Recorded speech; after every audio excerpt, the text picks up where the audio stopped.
to the city, baby. When you see us, so you know you really viewing greatness in the making. Double up on facts we stating.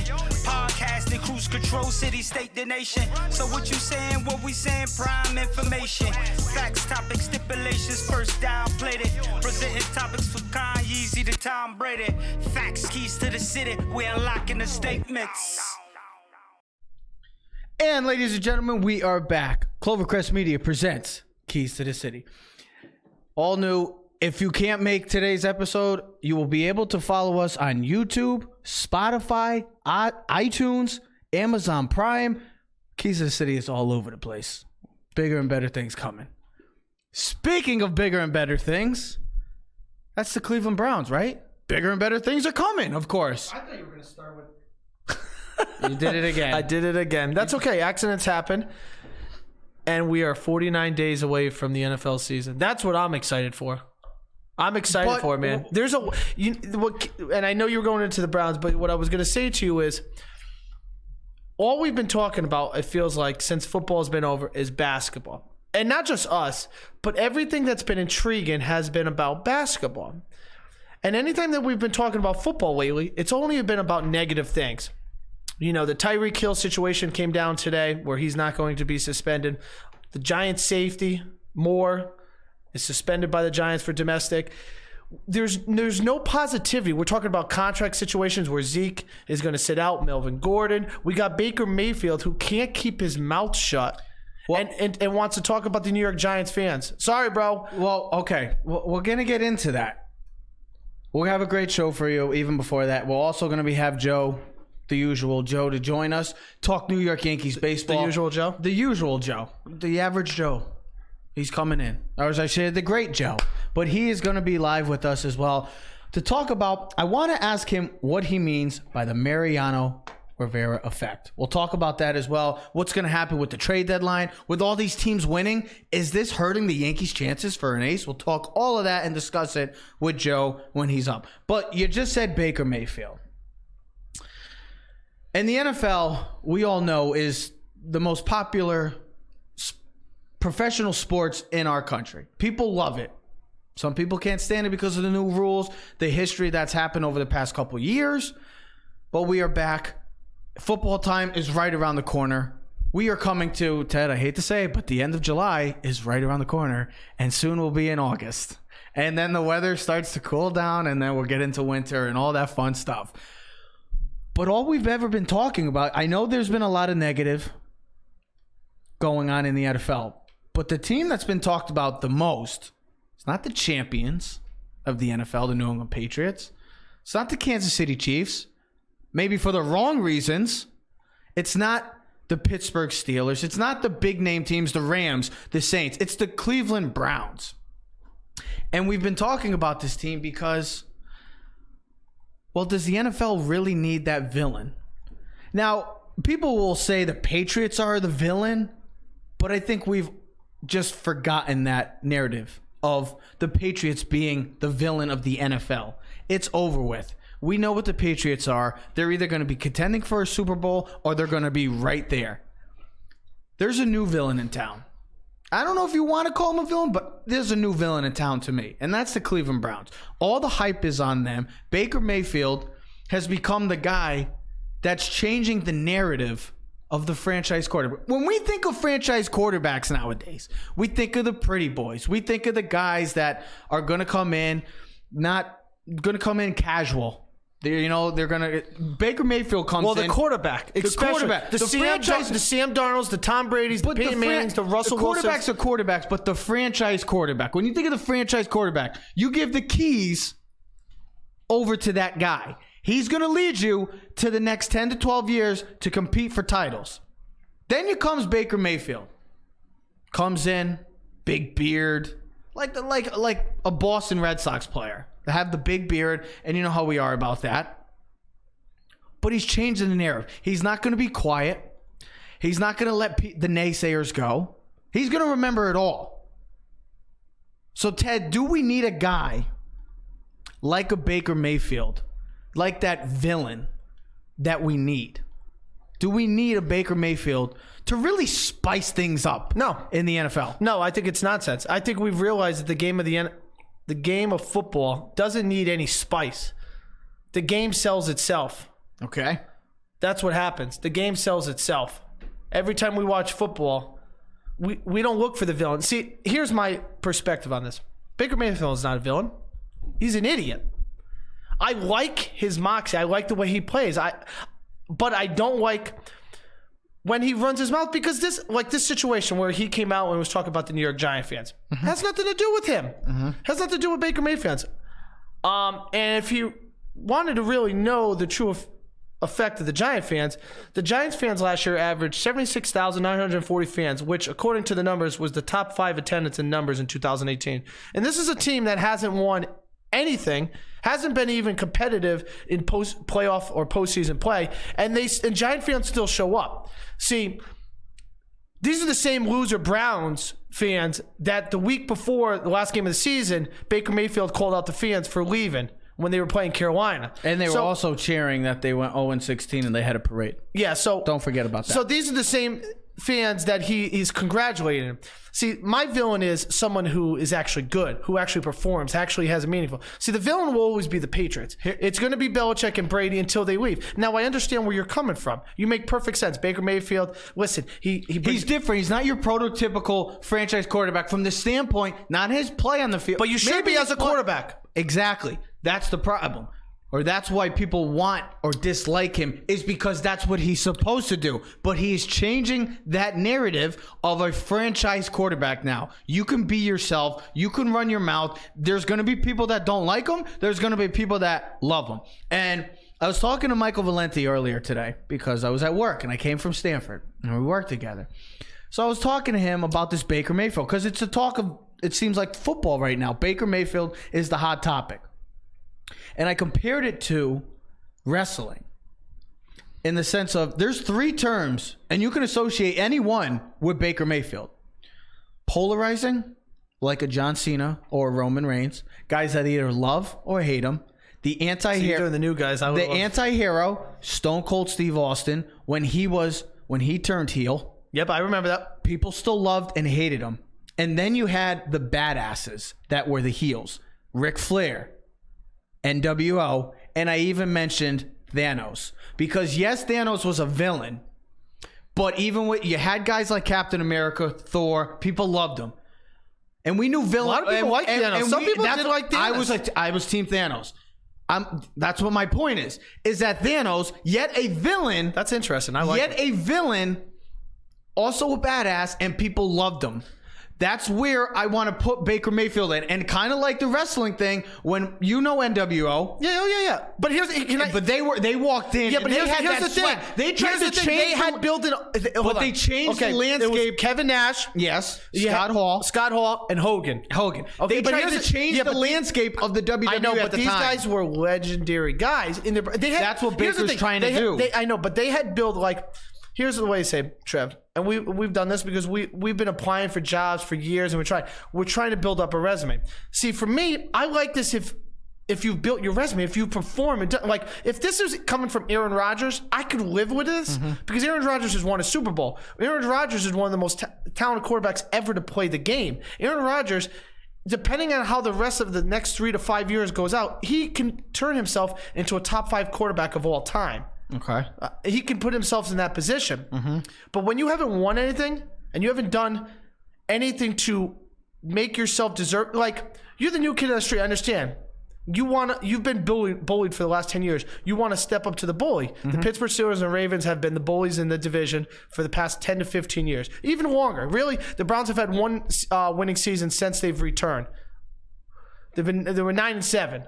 Oh, they made the playoffs as well one time. Oh yeah, then the year when Kelly Holcomb was the quarterback, the same week. Look, here's the thing. I know, but here's the thing. It's the Browns. Here's the thing. Let me come back. Is why I'll put it this way. This is why the Browns took him, and I'm just going to go with it because I feel like a guy like this is the reason why Cleveland needed a guy. You must not remember last year when we were doing in the TV studio.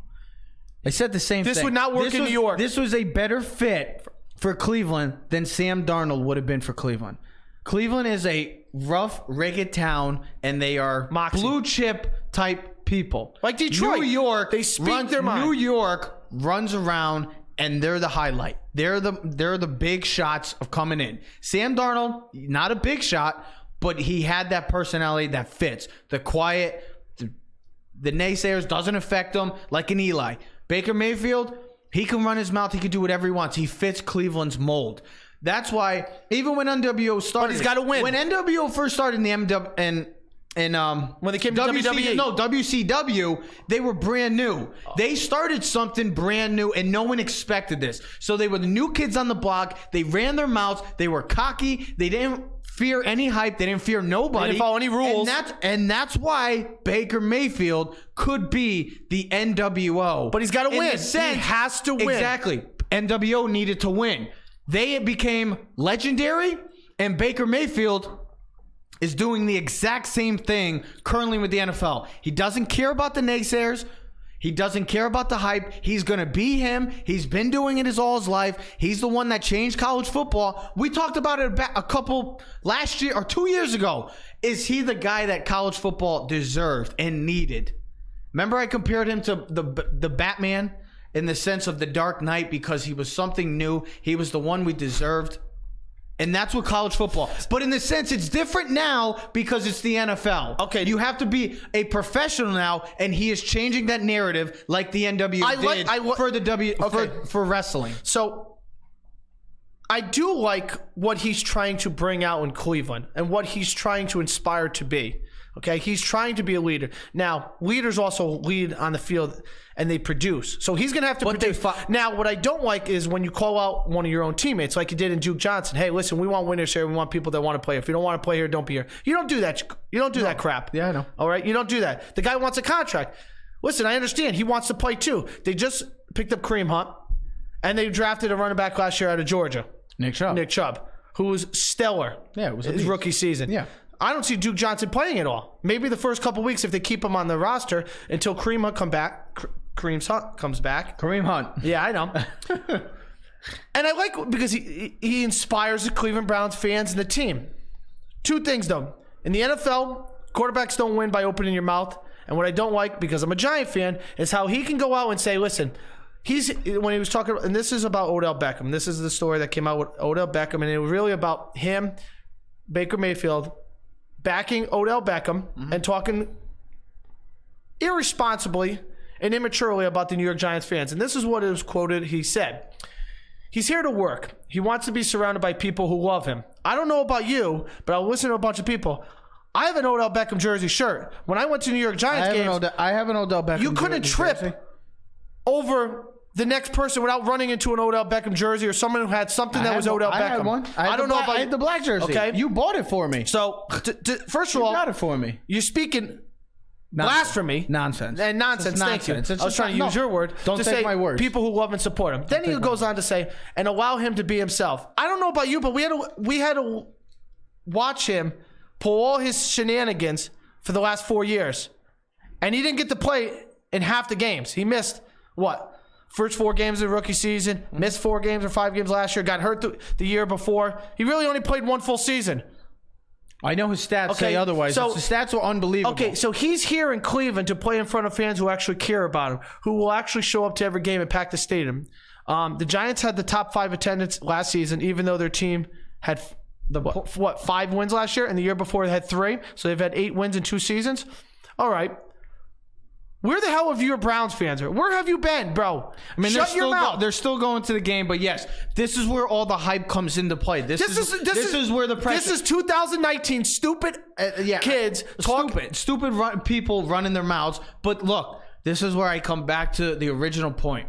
He is changing the landscape of the franchise quarterback. It's not the NFL, but the franchise quarterback term now, because now we don't always need to see the quiet guy, the guy that's going to come in and just work, not call out teammates, not going to bother with just come in, talk to the media, but not going Let me ask you this question. Go after the media. He's trying to change every one of those little bullet points. Do you think this is good for the Browns?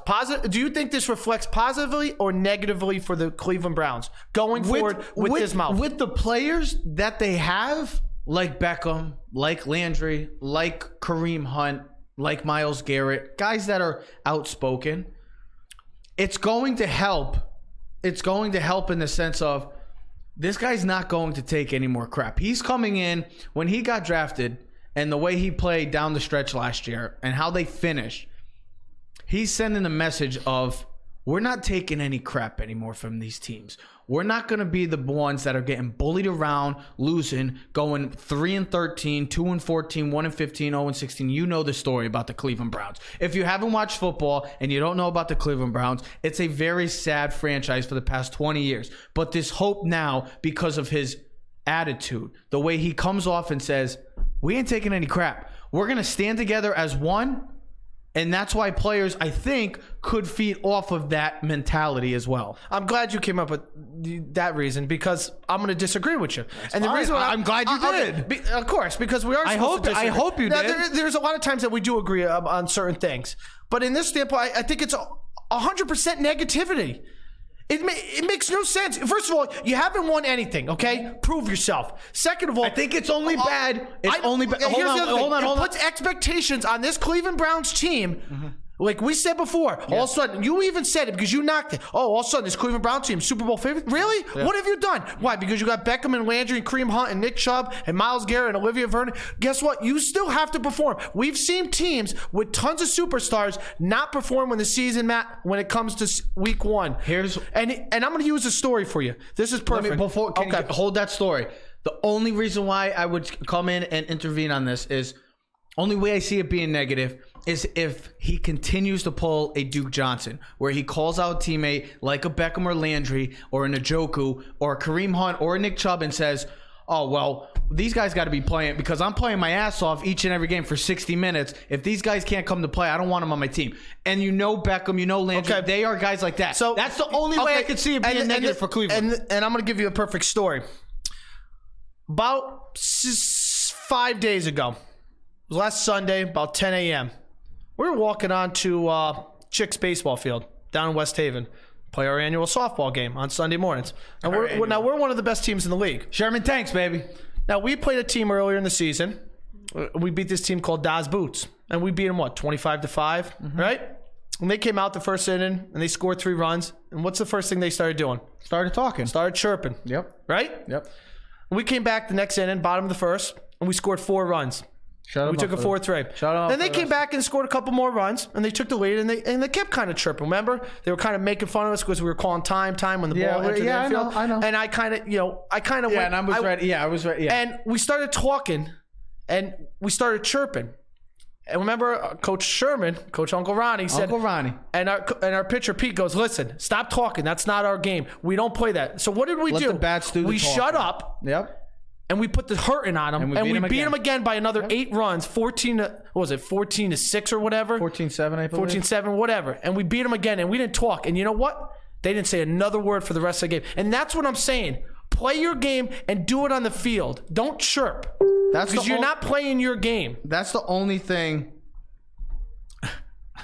Our boy Steve Red, no chirping. Don't chirp. Just play the game, and that's it. It puts pressure on them because that's the only reason why. You don't think the Pittsburgh Steelers and when the Ravens and every guy in the here's the thing, when quarterbacks talk, you know the defensive guys every time they get an opportunity, instead of just hitting them. Remember they used to say there was a thing about Brady. When I hit Brady, I want to actually hit him a little harder than anyone else. I just want you want to give him extra more pain because you hate him.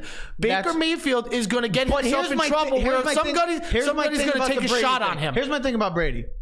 Brady don't have to. Brady can walk around and say whatever the hell he wants because he's the greatest of all time. He's won Super Bowls when we thought he was done. So that's why Baker shouldn't talk. Baker shouldn't talk, and the only reason why I'd say this would be a negative thing on the Browns is if he continuously calls out players for performance and. But the only what's going to be negative if you look at their first 5 or 6 games, and I sent it to you on Snapchat yesterday. Yes. I think the first 8 games they go 3-5. But the way I can see them coming together as a team that's not going to take this nonsense anymore and get beat up and get laughed at by fans, by teams anymore, and say, "Hey, it's the Cleveland Browns." Now he wants to come in and say, You can't take us lightly anymore. We ain't no easy loss anymore. We're not a W for your team or something. We're going to come in. We're going to hit you in the mouth. We're going to talk, but we're going to do it because we're confident in ourselves. And that's why a team that needs a change, and that's why Baker Mayfield was that change that they needed. The NWO was that change for the W for wrestling. That's why ultimately Baker Mayfield is the NWO of the NFL. The NWO changed forever the landscape of wrestling. Baker Mayfield could change the landscape forever of the term franchise quarterback. That's why the Giants would have never took him. Exactly. Let's close out from the NFL from two star players and two players that have pretty much set their bar, set the name for themselves, and people know about them. They are recognized as two of the best in this game. And two players that, I don't know, could cause some concern for fans. And thank God we're not a fan of either team. Two of the best backs in the game. Two of the best players in the league. Offensive players. Want new contracts. Same draft class? No. No, Melvin's the year before. Has stated they might hold out because they need a new contract. And that is number 21, Ezekiel Elliott of the Dallas Cowboys, and Melvin Gordon of the Los Angeles Chargers. So if you're a fan of one of these teams currently, and I'll ask you, Ted, because you're standing and looking at me right now. I know. Which team should be more nervous about their star running back Zeke holding out? You think it's that easy? Yes. I 100%, because this is what this team and the Dallas Cowboys have been built for the past 4 years. It's all about the running game. We saw when Zeke wasn't on the field and suspended, Dak Prescott was not even close to an average quarterback. He was a subpar quarterback. Mm-hmm. Now, they have one of the best offensive lines in the game, one of the best rushing attacks in the game.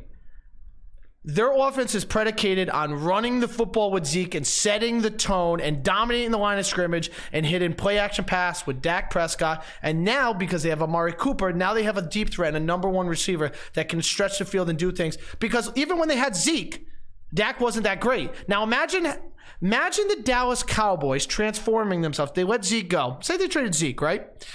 And Dak Prescott, they're going to pay Dak, and they're going to have Amari Cooper, and be like, all right.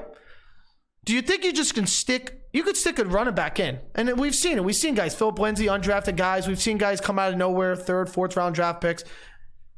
But there's certain guys in the league that are special. And I look at there's like 4 or 5 guys in the league I look at super special running backs that are game changers. I go 6. I go 5. Who are you 5? Barkley. Let's say Barkley, Zeke, Gurley, McCaffrey, Kamara, and Melvin Gordon. That's 6. Is it 6? And I didn't count in my head. I'm just thinking. How about Le'Veon? How about David Johnson? See, and how about David Johnson? No, not right now. Okay. And if anything, I might. 2 years ago, we were saying David Johnson. I might put Le'Veon over Melvin Gordon. Okay, that's fine. But with that being said, I don't see when I look at the Chargers, I look at Philip Rivers. Philip Rivers is a much better quarterback than Dak Prescott. He can win games with you by passing the ball. Dak Prescott needs Zeke to set the tone. And everything that the Dallas Cowboys do, run the football, dominate the line, the line of scrimmage, time of possession, helps Dak out. It helps the defense out. When they dominate the time of possession, the defense is refreshed. They're able to bring a lot more pressure. The guys play at a lot more higher inspired thing. And really, I was going to say, I know Dak has the second most wins in the league, but really, what has Dak done for you? When I look at Philip Rivers, I look at a winner right there. I look at a guy that can play without. He's had LT in the early years, okay, and LT left, and then he had Daniel Tomlinson for all the people are getting confused. I know, LaDainian Tomlinson, not the real LT. When I'm talking about the Chargers, yes, it's LaDainian Tomlinson, and then he got Melvin Gordon. But between all those years, he didn't have any star running backs. And there's a lot of times Melvin Gordon's been hurt and missed time. And they've had 2nd and 3rd and 4th string running backs. Remember the kid Eckler and Danny Woodhead. Yeah. Darren Sproles. They've had so many little running backs. They haven't had a dominant running back. So their game hasn't changed. And it won't change if Melvin Gordon leads. I think it's a toss-up because these are two teams that are vying for that coveted title. You know, the Cowboys have... Gordon, for me, is the cherry on top for the Chargers. and I'm using ice cream and food as a reference, and I know you're going to laugh, but Zeke is the ice cream. You can't have a sundae without the ice cream. Zeke is the whole thing that keeps Dallas going. He's the pasta. Melvin Gordon. He's the pasta, and Melvin's the sauce. Melvin is the bonus, okay? And that's how I see it, because he is spectacular, but do you really think the Chargers, if they lose him, are going to automatically be a bad team? No. I don't think I don't think they'll be a bad team, but I don't think they are a Super Bowl contender. I really do believe that. I strongly believe that if Melvin Gordon is out and he is not on that team, they are not a Super Bowl contender. Dallas, we know if Zeke's not there, they're not a playoff team. They almost did make the playoffs 2 years ago when he was out for the rest of the year. When they started, they made it 9-7. It's a toss-up. Zeke is special. They're both special players, man. Since he's come in the league, here's the thing: he's been one of the most dominant running backs in the league, without question of a doubt. You can make the argument he is the best running back. They have had their negatives. Melvin gets hurt sometimes, too often, and Zeke gets in trouble too often. Which one do you rather have? That's the question. How much are they asking for? You can't go wrong with either one. And how much is it worth to the team? To me, I'll say Melvin Gordon, because Melvin Gordon, yes, they have Keenan. Yes, they have Keenan Allen. Tell me why. But he doesn't scare you the way that Amari Cooper can. He's had injuries. Exactly. And he doesn't scare me the way Amari Cooper can really scare me. I believe Amari Cooper? Yes. What's that have to do? Dallas. I'm comparing Melvin Gordon? No, I'm comparing Keenan Allen, an offensive weapon, to an Amari Cooper, a Dallas weapon, their best weapon. Amari Cooper, we saw what he did with Dak last year. Yeah, but that's because Zeke was in the backfield. That does help, but he was dominant. Amari couldn't do that in Oakland, though. Sonny he had all those drops, and they had Marshawn Lynch. I don't know what happened, but that's Oakland. And Derek Carr's no bum. Melvin Gordon and this team, they're Super Bowl contender. They're not a Super Bowl contender with Melvin Gordon, especially in the AFC. And I also say, I also say the AFC because Melvin Gordon could be that piece that could get them. Let me ask you, because of how thin the AFC is. This might give me a better answer. You have a choice in fantasy. They're both running backs are up. Who are you bidding more for? Who are you taking more in fantasy? Well, I know in your case you're going to go Melvin Gordon because it'll be cheaper. No. Yeah, I got you there. But I would obviously go Zeke. I would take Zeke because he's the better running back. They're both great. You can't go wrong with either one. But now Zeke has added the passing game to his element, and he's not just a runner. And Melvin Gordon is the same thing. No, I know. But Melvin Gordon is one of the toughest players to take down in the league as a running back. Zeke's a better running back, but Melvin Gordon is right there. Melvin Gordon's right there. You can't go wrong with either one. If you're a fan base, though, I would say Dallas. I'll pick Melvin Gordon, but Dallas should be more because of what you said. If Zeke's not there and he's holding out and he doesn't play and he pulls like a God forbid a Le'Veon, hey, that's fine with me. I got no problem with that. He's got 2 years, though. I know, he does. I wouldn't have no problem with him missing the entire year. I don't care. That's fine with me. But for Dallas fans, I'd be more nervous in the sense because we've seen Dak play. And there's more pressure with Dallas to win now. For both teams. You could say both teams. Yes, but you can't say Los Angeles. You can't say. Do you think if I put a poll out there, where do you think the more pressure would be? I think obviously Dallas would be Dallas because Trev, they haven't won anything in 20 years. Because it's Dallas. 1996. I'm saying Los Angeles in the sense because Philip needs that title. He needs that Super Bowl, and he's right there. Last year we thought he had the times, he had the chances, but he didn't. If you're one of these teams right now, and you're two of your best players, maybe your best players, are holding out possible, that gets you nervous, especially football coming around next couple of weeks. Training camps are underway. You're going to be seeing more. Melvin Gordon has stated it, and Zeke, we haven't heard him say it, but all signs point to him maybe holding out. Could be tough times for two teams that have Super Bowl aspirations this year. Ladies and gentlemen, that's just the start of the NFL. We're going to be covering it all. Trust me. We're literally NFL is coming, and we are happy fans. Trust me. Ladies and gentlemen, we're taking our one and only break. If you haven't seen our episode, and if you want to see it, you can check out iTunes, YouTube, Spotify, Amazon Prime. Keys to the City is all over the place now. We will be joined by the Joseph Aguirre to talk some New York Yankees baseball. Aaron Boone showing great emotion. Love it.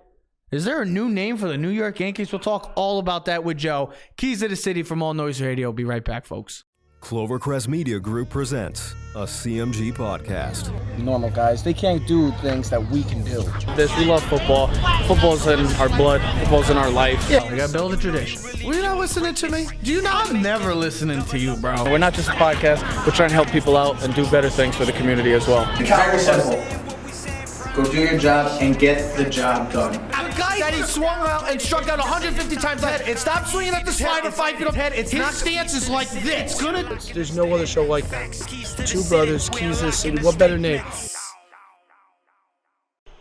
And ladies and gentlemen, we are back. Clovercrest Media presents Keys to the City. If you could not get to see this episode, you can check it out on iTunes, YouTube, Spotify, Amazon Prime. Man, Keys to the City is all over the place. And that is thank you to this guy and Clovercrest Media. We appreciate everything you guys have done. Well, you guys are fantastic. We're so glad to have you guys on board. And especially when you have great guests on.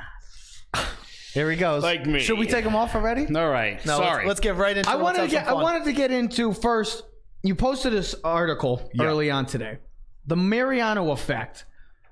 Explain to me what you mean by the Mariano effect. So it runs deep sometimes. For instance, you know when people get upset if Stephen Tarpley or when Jonathan Holder was pitching poorly and people were like, he gave up a run, he sucks. And then it happened in a second game and they were like, this guy's a loser.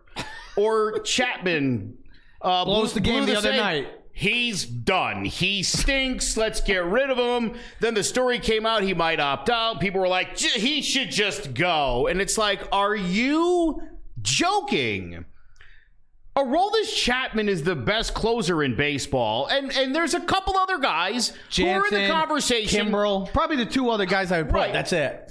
There could be other guys on the fringe. Look, Chapman's been doing it a little bit longer than some of these other guys. Yeah. And he's been doing it in more dominating fashion. His first 7 years as a closer compared to Mariano's, all the numbers are actually in favor of Chapman. Sure, now, you listen. have the chart in front of you? That piece of paper? I want to be very clear here. I watched Mariano Rivera from his first appearance to his last. I bought dirt from the mound on his last appearance. I love the guy. Yeah, absolutely. There's an article thing that said Mariano Rivera might be one of the most respected Yankees of all time. He's a respected human being. Oh, absolutely. You know, a Mets fan of mine this week. A Mets fan of mine did a nice tribute to Mariano, and he was like, "Hey, not bad for a Yankee fan," and I was like, "Not bad for you." You know, look, this Derek Jeter, Tom Brady, A-Rod, some of these guys, Michael Jordan, they transcend the sport. It doesn't matter he was a Yankee. Mariano Rivera, like Babe Ruth, happened to be Yankees. You know what I mean? Ted Williams was a Red Sox. But it doesn't, when you think of the legends, you don't necessarily think of the team so much as it doesn't matter. Babe Ruth was America's guy. So when it became America's pastime, this idea that our closing pitcher specifically should be perfect every time out is not steeped in reality. Yeah. We know Mariano blew saves, some pretty big ones at times. You have the piece of paper. What was he? 90% of all time. Mariano was 89% all time in saves. So Chapman's at 89.4 as well. Yeah. So Chapman's right there. He's producing, but listen, here's the thing. Aroldis comes out with the long sleeves. He's sweating like Ewing. Yeah, it's in the fourth quarter before he's thrown his first pitch. I'm going to start sweating it. But he doesn't look calm, cool, and collected, and so you're like, nothing about Chapman feels good. If he's throwing a lot of sliders and they're not in the, you're like, oh my God, and he's not even close right now. But then the end results, same. Again, when you hold them up to Mariano's, they're the same. I mean, we saw what he did in the All-Star game. He was brilliant. 2, 3. Again, I bet Yankee fans were like, oh my God, yeah, he's the greatest thing in the world. If that game wasn't in Cleveland, he probably would have been the MVP to shut down a one-run game as dominant as he did. Here's the thing. Look, again, and I'm not disparaging Mariano. No, you're right, because I sent you the article and you're like, I read it. And I'm like, I read it. And A-Rod said it. His whole manner in the dugout, in the locker room, first of all, had no trouble calling out any player he wanted to. And almost, they were saying, like, A-Rod was saying, he was almost like the second voice of George Steinbrenner. Yeah. What he wanted was Mariano. Can you? So, no, what I was going to say is, like, he'd start the game first like 3 or 4 innings. He'd be in the locker room getting himself ready, prepping. Then by 5th or 6th, he'd go out to the dugout, and he had this whole agenda, the way he did things, schedule, and everything was timing. And then he goes, when he used to go out there, it was just a total calmness. Like you saw it in the ball. I mean, like there was like, and I thought bullpen. about when Joe was like, Chapman's so sweaty, and you see Mariano like, no, there's no we saw it hundreds there's of times. no break. Nothing ever got the best of him. I remember Even in he his gave worst up times. a home run to Marco Scutaro in Toronto How about Shea Hillenbrand? to tie the game. And I just Shea Hillenbrand? remember Red Sox. Grand Mariano Slam. Rivera had a smile on his face. almost laughing. Yeah, like, he just beat me with my best pitch. What are you going to do? I wanted to ask you that. And that's what made the guy look like he was always in control. Total Chapman professional. gives you the results. Look, he's got a sketchy history coming from Cuba, the domestic violence abuse. Knowing the Giants steer clear of people like that, to see the Yankees embrace that was a little disappointing. But again, there's not a lot of closers in this game that you would give closer money to anymore. He's one of maybe 4. I'd say maybe even 3 now, because Kimbrel has not looked the same since coming back. I would say Kelly Jansen's has had his ups and issues. downs this year. Kirby Yates has been great. I would say, but really, I there's said only 2 or 3 guys. Because Chapman's been the guy because he's been consistent at that level. I mean, he's been most consistent, like Joe was stating earlier. That he's said, been the most consistent. I will say this. They signed Britton also to closer money. They're contemplating throwing money to keep Betances around. You told me they would opt out. You think He's he going to should opt out because he has to. But you believe he'll come back I to the think Yankees, just like correct? remember when A-Rod opted out? Yeah, but to get more money. Yes. It's just like, Well, not even necessarily get more money, because he'd probably get about the same. But after next You season, think he'll want 100? no, you're not going to give a pitcher. He just got a Let me 5-year, tell you. $85 million. Right. So you never know. He might want to. But he's older. Go ahead, Right. Joe. Go ahead, So Drew. what he's going to look to get is, after next season, the Yankees, there's the no trade clause goes away. So the Yankees could move him, and he's not too keen on that. Mm-hmm. So the opt-out would be to prevent him from being moved. Smart. And that's It's why a smart business move as an individual and as a player, because at the end of the day, we talk about it in all the sports, the teams are about the team. You got to take care of business first, and whatever makes your team the best. And if that means flipping Chapman for a bunch of prospects or a bat or a starting pitcher, and knowing that you have Ottavino and Britton and Betances and Canely and 5 they other did guys, it to him once. then you could do it again, right? So, and you can hit it in a market for a year or two when, like, hey, listen, he's great, but he's 33. His fastball's dropped to like 98, 97 now. He's still good, but let's get him while he's hot. Okay. Let's sell him while he's hot. Let's get into Go ahead, yeah, trade absolutely. deadline. We've been talking about it for weeks now. You're looking at teams right now. The Giants, they're winning. The Indians, they're winning. Nationals The have the best record since May winning. 31st. The Texas Rangers, still in contention and winning. Do you think that's going to be like Bumgarner, Scherzer, All out. There's none of those guys are available. Bauer, Out. all these guys, even Mike Minor, all these guys? Are the Yankees the only realistic option in this situation? Is Marcus Stroman? Because of the Blue Jays out of contention right now, are the Yankees going to have a letdown in the search for another starting pitcher? Well, Because of the way these teams are performing currently?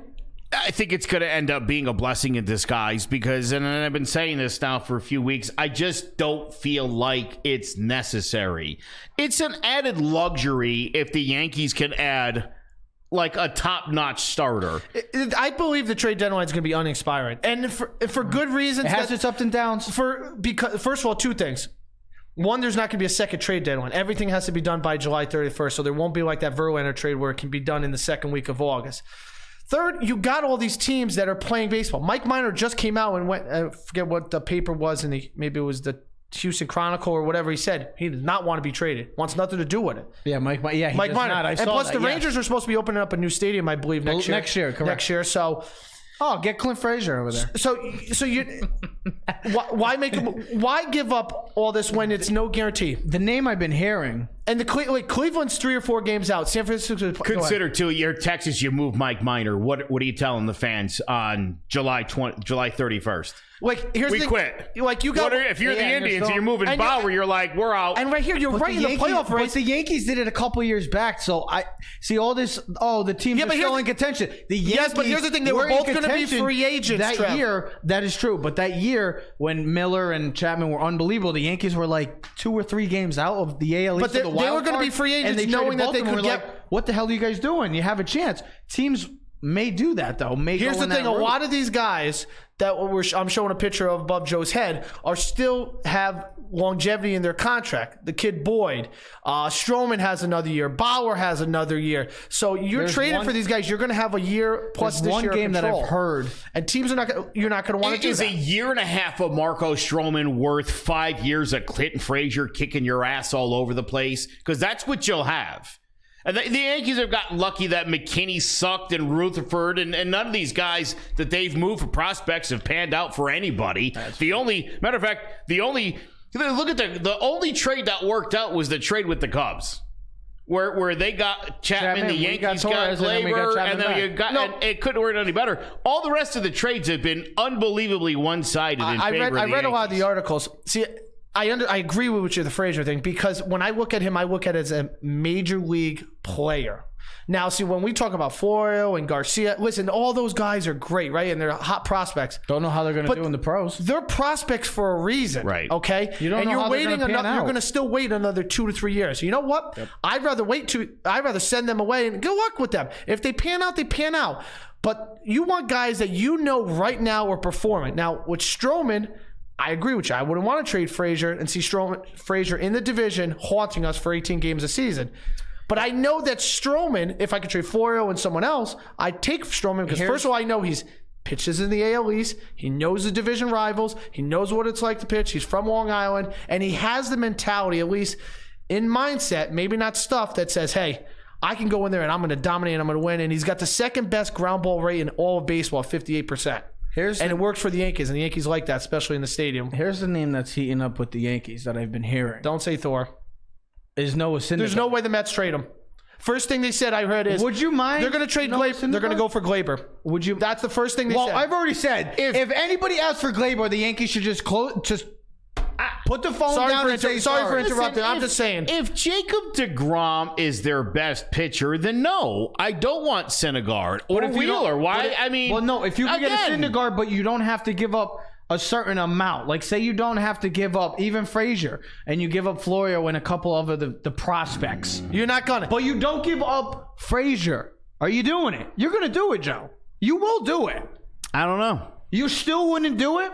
With Frazier not included? Come on, Joe. What am I giving? I'm giving up Florial and who? Devi Garcia? what else am I giving up? And give up somebody else. I wish I had the paper in front of me. It's not today's. It came out Wednesday. I know. I just wonder if everyone is as impressed with Estevan Florial as all these amazing Yankee fans who have never, ever seen him play. You've seen like 3 at-bats on video. I'll give you a name. They said Jesus Montero was going to be a star, too. And guess how he turned out. Now look how he turned out. Here's the thing. Where the hell is he? Not even in the league. We had some good arguments about a month and a half, 2 months ago with 2 years. Did I say 2 years? Yeah. Months with the Kimbrel and the Keuchel thing, right? Yeah. And we were both, me and you, Trev, were both, I think, in agreement that we're like, yeah, we should go get Keuchel, right? He's a ground ball pitcher. He knows the division, pitches in the AL. Well, what has he done for the Braves? He hasn't been great at all. And what's he done? Nothing. Neither one. How? Okay, so I have his numbers right here. So the other night he gave up 5 earned runs, 4 earned to the Brewers, and 5 2/3, walking 2, striking out 5. Could have got him for free though. Yeah, could have got him for free. His ERA shot from a 3.09 to a 3.58 in 6 starts, totaling 37 2/3 innings. So right now he hasn't pitched well at all. I think you even sent me something on Instagram on Keuchel or something where his fastball rate is below the MLB average, the ground ball. He's not performing as what you expected. Now, maybe it has to be he hasn't pitched that many innings. Yeah. But I don't know about you, but I looked at the stat again last night. Chad Green, 8-0 when he starts as an opener. Right. And then it came in Cortez. This is the mentality of I don't have 5 starters who are all 12-0. So we need to get somebody better. This last time through the rotation, everybody did their job. We keep winning. We just find a way to win. We keep finding ways to win. So again, it's like this weird added luxury. Idea that Edwin Encarnacion is on this team. Oh my God! I'm still like, who were we talking crap about tonight? It still seems weird. It's like that was overkill. Joe, do you remember adding another starter again? If you were playing a video game and somebody walked in, they'd be like, that's bullcrap right there. You're just putting all the best players on your team. The Yankees are good enough to win without anyone else. We talked about Encarnacion last week. Yeah, I think we should come up with a weekly segment. Oh yeah, they do start. Do you know who are we going to hate on? Do you know that he played on Friday, went 3 for 4, and had a home run last week, the day of the game? You know, Gary Sanchez, the day of our show, slumping late. It'd be nice to see that batting average go up. Maybe Gary could heat up. But my only thing is, should we talk about the Kraken again? Yeah. The only thing is, if you didn't have to trade Frazier, and you could trade a Garcia, Florio, and add in a Tommy, maybe Andrew Ohar. Or a Tommy K, give him a bullpen, and Ellsbury, or give him and Bird, or exactly, and Luis Sessa. Or hey, Sessa was pretty good. Sessa was good last night. Jonathan Holder. Oh, and Holder, get rid of him too. Sessa was good last night. And say you add in like a Tommy K as well, because they need bullpen help. We know the Mets need a lot of help. Would you not make the trade for Syndergaard? Why is he still on that? Because I think that's the one guy I could realistically see the Yankees getting because of the sense that these teams are still contenders. You're so right when you say there is zero chance the Mets trade him. They're not going to want to trade him, a 26-year-old guy. I understand. You're right. 0% chance they trade him, and an even lesser chance they trade him to the Yankees of all teams. Who's more likely, Syndergaard or Scherzer? The Yankees they got a better chance of getting Scherzer and keeping Frazier in that deal than they do getting anybody on the Mets. I just think when we look at the Yankees, right, we are the best team in baseball right now by record-wise and by percentage. All right, so I didn't care if we didn't have the better record. And over the Dodgers, and just by perception, it's clear to anyone following baseball now, that's the best. We have team. the best offensive lineup. We have the best bullpen. And the deepest team. Now the problem we have as Yankee fans, and you said it right, Joe. It's like, we're good, but like, why are we not greater? Like, our starting pitchers are all good, but the way I think we all look at them from afar is, it's like, who is our ace in the hole? When I need to pull out this card and flop it down, what do I have? And you're like, who is it? Now, I know you said you like Tanaka in certain games. Sometimes hold on. Now, sometimes Paxton looks like that. Domingo Germán could be that guy. From the 9th pitch on last night, he was spectacular. Now Germán, again, he's got an inning restriction, so it's going to be a question of where do they put him? Do they put him in a long relief, or do they space everything out going forward and just let him pitch? You can only hope. I also see a scenario too where Sevy comes back and Sevy goes 3 and he goes 3, and then you turn it over. And you can only hope Sevy comes back. Both. Well, and again, even if he doesn't, again, I was saying too, you could do that. Well, you could have Betances throw the first inning. You could have Germán throw the 2, 3, and 4, and then turn it over to the pen. The Yankees have a lot of options beyond going out and wasting resources when they're.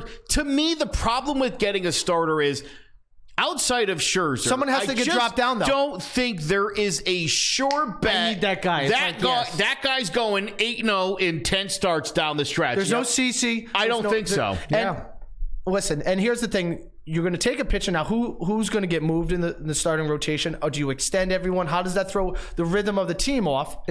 And I think, when we look at the playoffs, because we know we go into the playoffs. Well, that's obvious. Who's going to start game 1 when we got to go against Sale? Who's going to start game 1 against Verlander? I don't care about the Twins. Now, Joe's team, Oakland, they're hot again, Joe. It's that time of the year. And I know. So I'm not scared. I don't believe there's going to be a lot of big name pitchers thrown off. And I'm going to start to agree with Joe. Trev. What do you mean? You're not agreeing with me, or you're agreeing with me? No. In this. Why can't you agree with me? With this perspective, you got to be right. If the deal isn't right, gotta be bold. If the deal isn't right for the Yankees, they should sit pretty and say, you know what? Let's just try to get Betances and Severino back, and if we can get those 2 guys back, by just having those guys back in our We'll get rotation, Nolan it's Ryan. going to make our We'll team get Nolan better. Ryan. Here's the other problem with acquiring somebody, specifically a Marco Stroman type. How where much are you mentioned giving up? There's another year because Marcus Stroman they're going to ask for. you've already got 6 pitchers under control for next season. Paxton, Happ, Tanaka, German, Severino, Montgomery. I forgot about Hap. Montgomery is Right? Everybody seems Montgomery's to not forget going to play about. on the Yankees this year.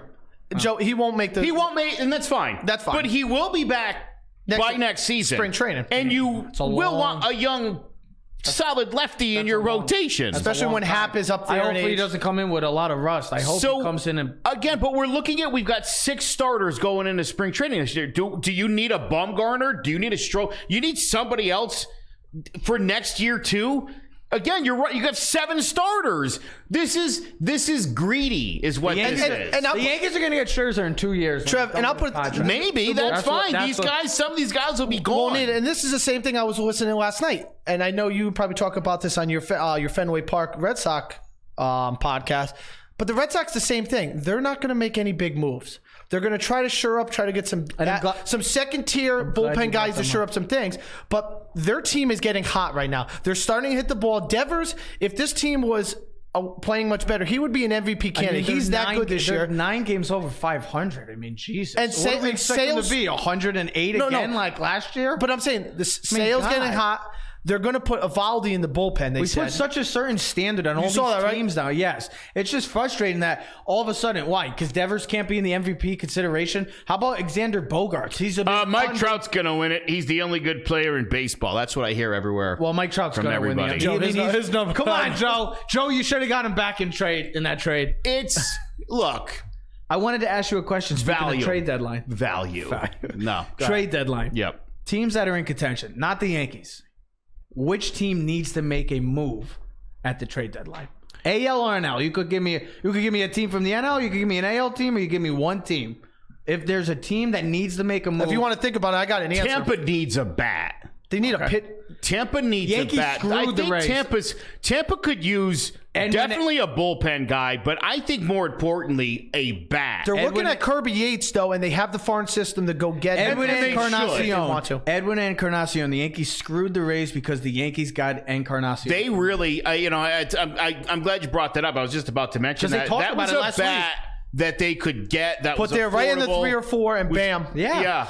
With all their regular players that they can just So make you say the contact. Rays? I think the Rays. Otherwise, the Rays. Look, the Yankees with all these games coming up against the Red Sox starting next week. I mean, a chance to blow this thing wide open And sit pretty. or to make it really competitive. It's already at 8. One or the other is going to happen. Well, and again, No, it's already, 10. It was 8 the Rays. 8 is the Rays. Yeah, 10 that's is what I'm saying. I'm looking at second place. I'm not talking about Red Yeah, Sox. but also look at the loss column because the Yankees only have 33 losses. I mean, they're only 10 back, but Yeah, 62 and 33 currently right now. yeah, 11 back of the loss column. That's important. My team is the Phillies because this was the team that would going into the start of the season. We're going to spend all this money. We're going to get Sean Shigera. We're going to get Real Moto. We're going to get Harper. We got Jake Arrill. Aaron Nola's coming back. He's going to be a beast. We're going to have this team. They're 7.5 The back Braves should of the take a Rays step right down. The Mets will be garbage. The Nationals lost Harper. Well, guess what? That's proof throwing money around Doesn't mean anything. It doesn't translate Now, to wins. It never does. In Now here's any the thing: sport, they are it in seems like. here's the It thing: they doesn't. are in the wild card race right now. It's them and the Nationals, which would be really interesting. And Nationals got a that would be 2-game lead over Think about that: the 1-game playoff in Washington. Harper goes. I mean, just for That'd be great. for That'd be storyline. great. But That'd I be a think, great but I pl- think for Philadelphia, because of story. what the expectation was from the outside sources and from Philly fans, is hey, listen, this team we're trying to build a championship team. We're trying to win now. I think they need to make a move in their bullpen.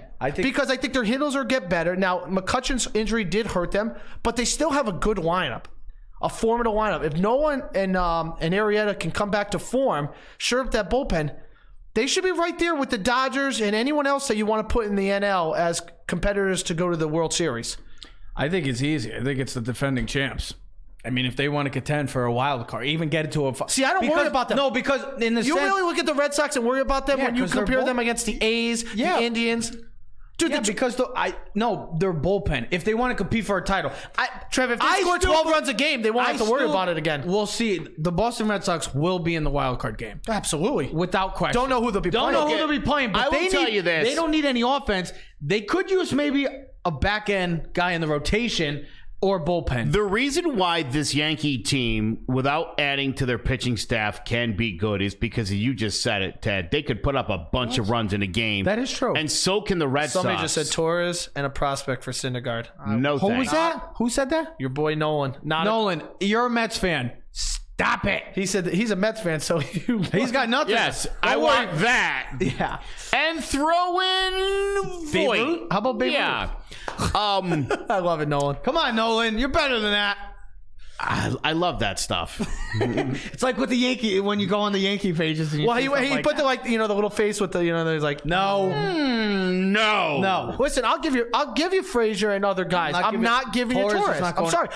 I'll possibly give you Andujar. Do you know because what? I'm looking at I'm the- telling you, I agree with you. I mean, look. I don't want think to, Joe, but you Glaber's know. going to be a superstar in baseball for a very he's got Gio? such a great. Do you think approach Gio's to a the one-hit game. wonder? I'm sorry. Go I ahead. wonder about him. Joe, he's good at defense. He man. is good at How do we defense. relate this back to the Yankees? Again, though, the metrics are not as good on Ursula as you. But he was clutch again? As he He looks. was clutch again? He is clutch, and I like it. Look at this right now.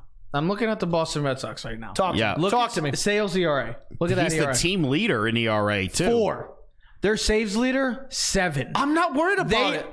That's fine if 'Cause they they- want to they- score 12, but if they give up 13, then they're losing. This is why I'm Their saying bullpen and the back end of the rotation could use a little help. could- Not a big star Look, name guy. the Red Sox could bop their way, and I think the Yankees can too. I'm not worried about the The Yankees. difference between these two teams is going to be, you just said it, you could put up 8 or 12, and then you said the other team can score 13. The Red Sox are never out of a game, just like the Yankees. The difference between these two teams is the Yankees can stop you in their bottom half of the inning. The Red Sox can't. You saw it when the Yankees Yes. went in Red Sox, and for whatever reason, if it's the juice balls, whatever. You saw it in. You should have just watched the game this week against Toronto. They were up 10-2 going into the 6th inning. The final score ended up being 10-8. Well, also the it you became also a saw close that game. You also saw Right. at the London game. It was 6-6 after the first. You thought the Red Sox, oh, here you go. Then it was 14-6, just like that. Because Those last their pitching couple was runs, horrible. the bullpen came up is the reason they lost. That's what I'm And trying that's to what say. I think it's going to be. The Red Sox need a bullpen guy, or shore up that bullpen, or Now, a say back end this, rotation. if the type Sox pitcher. get a lockdown closer, watch out. Kirby Yates, but I don't think they Brad give up. Hand, Watch maybe out. a Brad Hand. See, I Watch don't. out. See, I don't think Cleveland's going to be sellers because here's the thing: Bauer they still have in control, and they're only 4 games out, and the Twins have not Did been he playing win great. last night? Did Bauer win last night? I don't know. I don't know. I don't know. Okay, Sorry. they're gonna get Carrasco back and Kluber back before the end of the season. Carrasco, I don't know what his. They were talking about What it. his health? He might be coming back, so they can put him in the bullpen. That'd be good. all right. That'd be awesome. And this if he team is could. starting to get healthy, and they're playing much better baseball. This is a team that I don't think you can sell right now. I Well, they're don't only think. four- I they're don't only- think. I hey, don't they're think only you can- 4 games back, bro. And I don't think Bauer's the guy that you look at the Yankees that'll fit well. Oh, he struck out 10. He struck out 10 last night and won. Struck out 10 and 6 and a 2. and Trev, and the reason why That's the guy I want as my number. And here's my Yeah, thing. right. When I look at that every time. I mean, right? If that's what I'm getting, all right, let's talk. So I'm let's- just not sure you're getting that. and every here's the time. wild That's card. true. The wild card's going to come down to 4 teams: Cleveland, Oakland, A's. I mean, I said Oakland, and then 2 AL East teams. The You said Oakland the Rays, and the and A's? the Red You Sox. said Oakland and the A's? Because that's how likely it is that they'll be the wild card. So- Oakland and the A's are both So- up for okay, so consideration.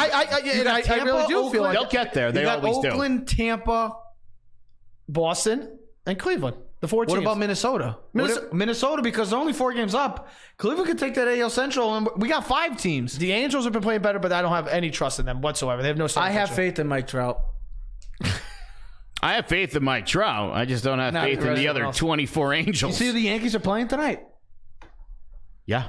My boy's coming into town. You excited? Oh, I love my boy. My boy Arenado. He's See, gonna- was on Make-A-Wish. He's going to put a clinic on My at wish? third base, and you're going to You're see. going to hear people, that could have been our third base. Yeah. Watch, you're going to see it on the Yankee pages. I tonight. bet Gio outplays them this week in the 2 I games. bet you Gio won't. I Watch bet him- Gio will get eaten Watch, alive. he'll have like 3 home runs Not tonight. at all. He'll stop Joe, a lot of people. Joe, are you kidding me? Do you watch?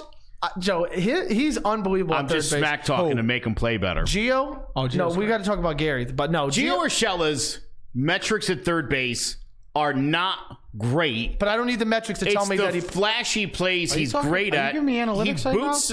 You're the one guy that I would not give analytics. Wouldn't listen. I read a great article, and you could it's starting to change see it. He's clutch though too. He hits, man, in clutch situations. Are you going to the dark side now? You know what's funny though? Because we knocked him. Because remember, I was all about Gio like the first month, and Joe was like, slow down. He's been great so far. Slow down. So. He's like, still been let's great. see him get like more than 30 at bats. Yeah, he's still been great, and he's still batting like what 320. Yeah, no, yeah.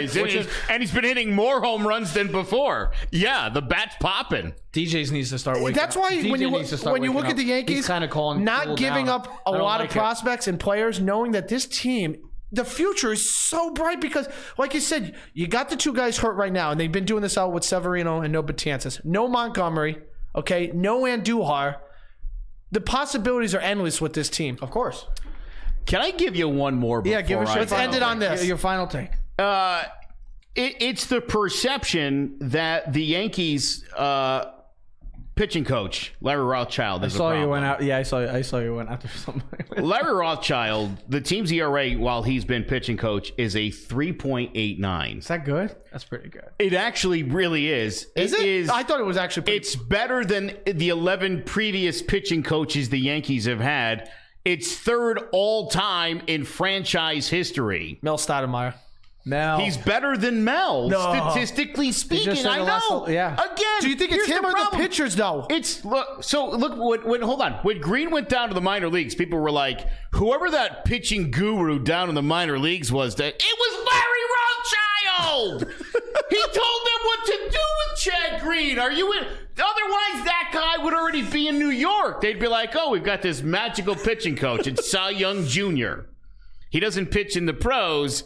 He just masters it behind the scenes. Of course, that's who's doing it. Someone asked, that's who's going to fix Jonathan Holder. Trev, no one asked what the Mets should do. I think should sell. the Mets should just sell your team. No, You're not going stop. anywhere. I'm not going to knock I'm the Mets. serious. They need to make good trades and Smart build for the future. No, they have to sell They have to sell the team in the sense of you're not going anywhere. You're wasting DeGrom. If you can get Wheeler, if you can get Wheeler back before the trade deadline and prove that he's wasting fine, good pitchers. get rid of him. You're Sell wasting them. Syndergaard. Sell some hot prospect. You got some young talent there, man. There is possibilities for this Mets team to be good in 2 or 3 years. You could move one of those guys for 3 or 4 big time You could prospects. trade DeGrom and get a. They should take a page out of the Yankees playbook 2 years ago when the Yankees did what you said, Trev, trading certain guys. Chapman, Miller, and got Clint Frazier, Torres, a bunch of other people that. Listen, you got the kid McNeil is good. Alonso is going to be good. You have DeGrom, okay?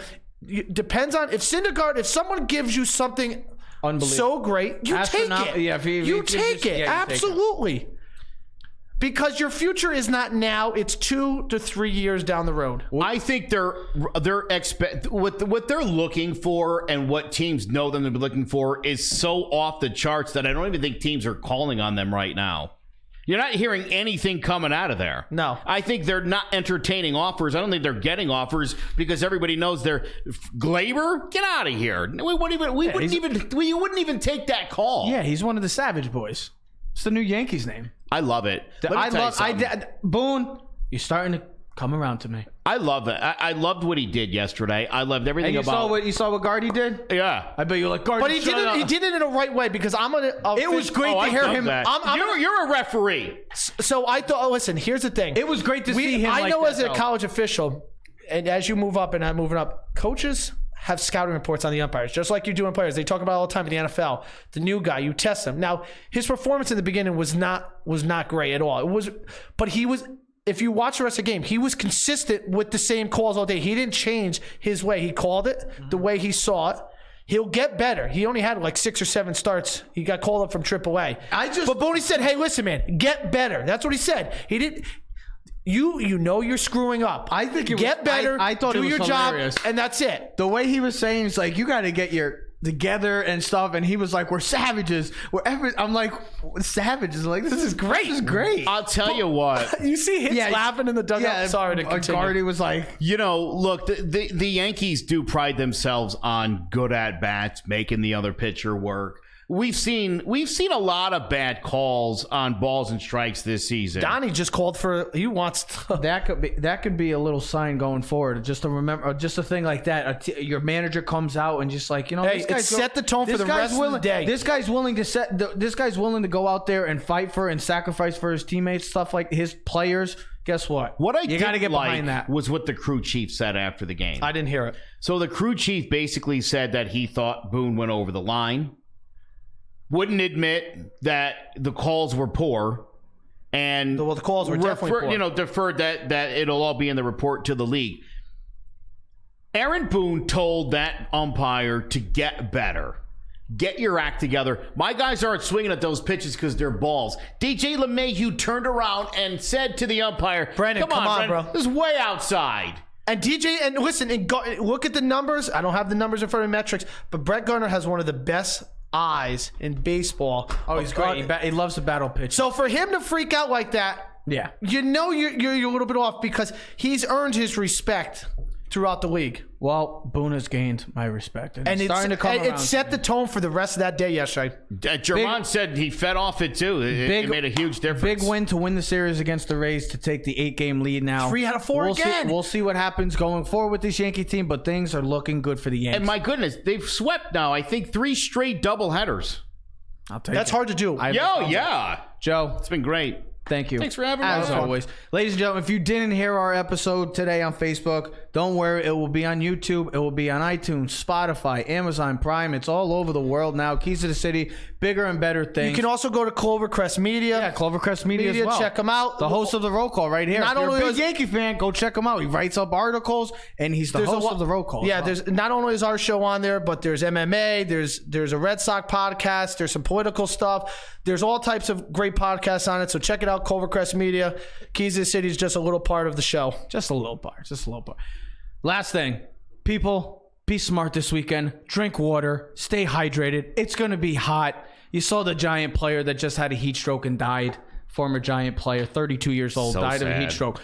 Please drink water, eat, be healthy, and be smart. It's going to be hot. Please. All right? Everybody, we are Keys to the City. We got a lot more to talk about coming next week. College football, we're going to start talking. NFL, training camps are underway. We'll start talking about that. Divisions, baseball. It's starting to heat up, boys, just like this weather. Ladies and gentlemen, everybody have a great weekend. We are Keys to the City. We are out. Yeah. Keys to the city, baby. When you see us, so you know you really viewing greatness in the making. Double up on facts we stating. Podcasting, cruise control, city, state, the nation. So what you saying, what we saying, prime information. Facts, keys to the city, we unlocking the statements. Streaming every Friday.